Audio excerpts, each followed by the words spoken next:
الحكاية بتبدأ مع بيل، راجل عايش حياته كأنه شبح. لما بيبص في المراية ما بيشوفش غير واحد مكلكع، ملامحه بهتانة وعنده كرش مخليه فاقد الثقة في نفسه تماما. عيلته مش طايقاه ومراته جيس بتعامله ببرود غريب. حتى شغله في البنك اللي هو ملك الحماة كان عبارة عن سجن ممل مفيش فيه أي تقدير. بيل كان بيداري وجعه في الأكل وفي أحلام بعيدة، زي إنه كان نفسه يبقى محافظ المدينة. في يوم بيل كان في حمام المدرسة اللي بيشرف عليها، وفجأة دخل شاب مراهق مرعوب. طلب من بيل إنه يستره وما يقولش للمدير إنه هنا. بيل شافه وهو بيطلع كيس صغير وبيرميه في التواليت بسرعة ويشد السيفون. بيل سكت وما بلغش عنه. المدير جه وسأل بيل عن برنامج التوجيه للطلاب، وبيل وافق بزهق. الولد خرج وشكر بيل وحاول يديله فلوس كنوع من الرشوة أو الشكر، بس بيل رفض بكرامة. بيل في المدرسة كان عامل كنيسة خاصة للطلاب، وكان ليه وضع مميز، وطموحه السياسي كان مخليه مهتم ببروفايله، بس الواقع كان بائس. المشهد التاني، جيس والشرخ اللي بدأ يكبر. في البيت حصلت خناقة تافهة خلت بيل يضرب جيس بالغلط. جيس كانت في الوقت ده بتعمل لقاء صحفي مع واحد نجم في المدينة اسمه تشيب جونسون. بيل دخل عليهم ولقى جيس واخدة راحتها قوي في الكلام مع تشيب. ضحكتها كانت غريبة ونظراتها كانت فيها إعجاب مخفي بواحد لسه عارفاه. بيل بيشتغل في بنك حماه، بس الكل هناك بيبصله إنه موظف بالواسطة. حماه راجل قاسي جدا. بيل كان بيحلم يفتح مشروع دونتس ويستقل بحياته. راح عرض الفكرة على حماه عشان يشاركه، بس حماه رد عليه برد يسم: أنا ما باكلش دونتس، والأمريكان أصلا بيكرهوا الكربوهيدرات، فكرتك فاشلة يا بيل. بيل اضطر يبلع الإهانة ويقرر يشتغل لوحده في السر. المشهد الثالث، الصدمة في البيت والمدرسة. المدير بعت لبيل الطالب اللي هيكون مسؤول عنه، والمفاجأة إنه طلع نفس الولد اللي شافه في الحمام. بيل رفض في الأول لأنه مش ناقص وجع دماغ ومسؤولية عيال تانية. رجع البيت لقى جيس بتكلم حد في التليفون وبتقول له كلام كله حب ودلع. عرف إنها بتخطط تقابل الشخص ده في الوقت اللي هو هيكون فيه في رحلة الصيد مع حماه. بيل من توتره راح فتح شوكولاتة وقعد ياكلها بنهم، رغم إن جيس دايما بتنبهه ما ياكلش حلويات. جيس لما شافته ارتكبت وقالت له دي كانت أمي. في المدرسة بيل شاف لقاء صحفي مصورينه معاه، ولما شاف صورته على الشاشة اتصدم من شكل كرشه اللي كان بارز جدا، وحس بخزي شديد من منظره. تاني يوم الصبح حاول يفتح موضوع المشروع الخاص مع جيس، بس هي صدته وقالته إنها معتمدة على فلوس أبوها في كل حاجة مش عليه هو. بيل بدأ يغلي من تشيب جونسون الصحفي. بيل جاب مجلة فيها صورة تشيب وبدأ يقطع صورته بغل ويسخر منه ومن صور جيس. فجأة بلغوا إن في 3 أطفال من المدرسة مستنيينه تحت عشان يبقى مسؤول عنهم. بيل كان في حالة انهيار عصبي، طردهم من قدامه وراح اجتماع مهم مع عيلة وايتمان ملاك فرانشايز الدونتس. هم وافقوا على الصفقة، بس طلبوا يقابلوا جيس لأنها هي اللي معاها الفلوس اللي بيل ناوي يفتح بيها المشروع. بيل بدأ يخطط للرحلة، ركب كاميرا خفية في أوضة نومه عشان يتأكد من شكوكه. راح رحلة الصيد مع حماه ومعاهم 2 من طلاب المدرسة. بيل كان بيكره الصيد، ولما الكلب رفض يجيب البط الميت من المية، بيل اضطر ينزل المية ويجر البط بنفسه في مشهد مهين. المشهد الخامس، شريط الحقيقة المرة. أول ما بيل رجع البيت جري على الكاميرا خباها تحت هدومه ودخل شاف الشريط، وكانت الكارثة. جيس فعلا بتخونه مع تشيب، ومش بس كده، دي كانت قاعدة بتضحك وتتريق على شكل بيل وتفاهته.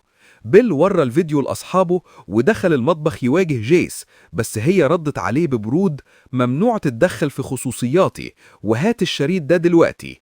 بيل فقد النطق من الوقاحة وراح هاجم تشيب وهو بيعمل تقرير صحفي مباشر من المستشفى، وكسر الدنيا لدرجة انه اتقبض عليه واترمى في الحبس بتهمة الهوس بتشيب، خصوصا لما البوليس شاف صوره المقطوعة في محفظة بيل. المشهد السادس، العودة للمدرسة وبداية التغيير. بيل خرج من السجن واتفاجئ إن طلاب المدرسة بيحبوه جدا واستقبلوه بالتصفيق لأنهم بيكرهوا تشيب وشايفين بيل بطل. الولد بتاع الحمام وعد بيل إنه هيساعده يحل مشكلته مع جيس. في المكتب موظفة دخلت لبيل وقالت له إن فيديو جيس وتشيب انتشر على النت وشافوا الملايين. جيس ما كانتش خايفة على سمعتها، كانت خايفة على مستقبل تشيب المهني. بيل فقد أعصابه تماما، راح بيت تشيب وضرب نار على البيت. تشيب كان قاعد بيصبغ شعره ومرعوب.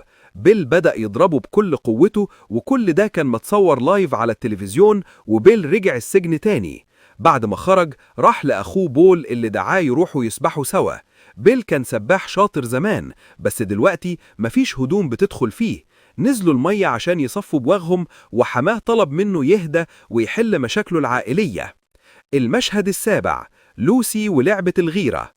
بيل قابل عيلة وايتمان تاني عشان يحددوا مكان المحل، وكذب عليهم وقال إنه ما قدرش يجيب جيس. الولد المراهق كان مستنيه في المكتب، ودخلت بنت تانية تزعق لبيل لأنهم ما خدوهاش رحلة الصيد. تمييز. الولد بدأ يساعد بيل في اللوك الجديد، وراحوا يشتروا مايو سباحة. الطالب نصح بيل إنه يخلي جيس تغير عليه عشان ترجع له تاني. بيل جاب منظار وبدأ يتجسس على جيس وتشيب، وشاف مشاكل بدأت تظهر بينهم. بيل قرر يصبغ شعره ويحلق شعر صدره وجسمه بالكامل عشان يغير شكله. وفي لحظة قوة فتح كيس شوكولاتة بس ما كلش منها، رماها في الزبالة وقرر يوقف حلويات تماما. الولد عرض على لوسي الكاشيرة فلوس عشان تمثل إنها حبيبة بيل.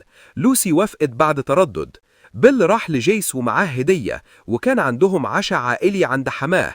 حماته قالت إن الصلصة مصنوعة من البلوط، وبيل وهو بياكل سنته اتكسرت على حاجة ناشفة في الأكل. جون أخو جيس بدأ يصرخ في بيل ويقول له أنت واطي وناكر للجميل. هنا جيس وقفت ودفعت عن بيل لأول مرة. بعد العشاء بيل جاب لوسي عند الكافيه عشان جيس تشوفهم، ولوسي بدأت تعاكس بيل قدامها.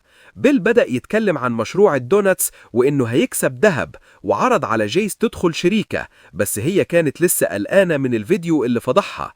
تشيب كان مستني جيس بره البيت، وروحوا سوا وبسها بوسة سريعة. بيل استمر في السباحة، ولوسي بدأت تتقمص دور زوجة بيل قدام عيلة وايتمان.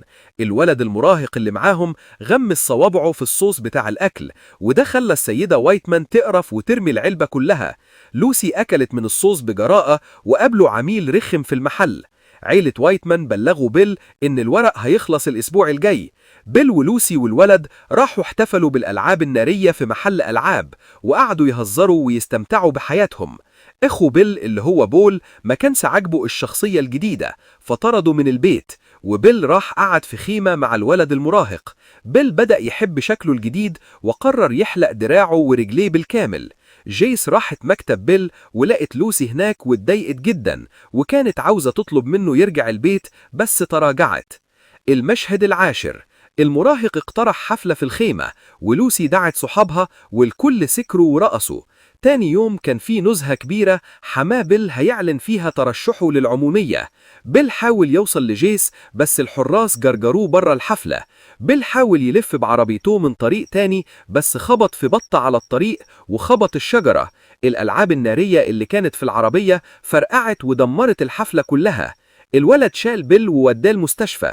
جيس زارت بيل وقالت له إن أبوها اتدمر سياسيا ومش هيترشح. بيل اعترف ليها إنه بيكره الشغل عند أبوها، وإنه مش عاوز مشروع الدوناتس أصلا. بيل راح لحماه وقدم استقالته وقال له إن الصيد ده عمل وحشي. بيل قابل عيلة وايتمان وجيس كانت هناك، بس بيل قال بجراءة أنا مش هبيع دوناتس ومش هقعد في البنك، أنا عاوز أكون حر.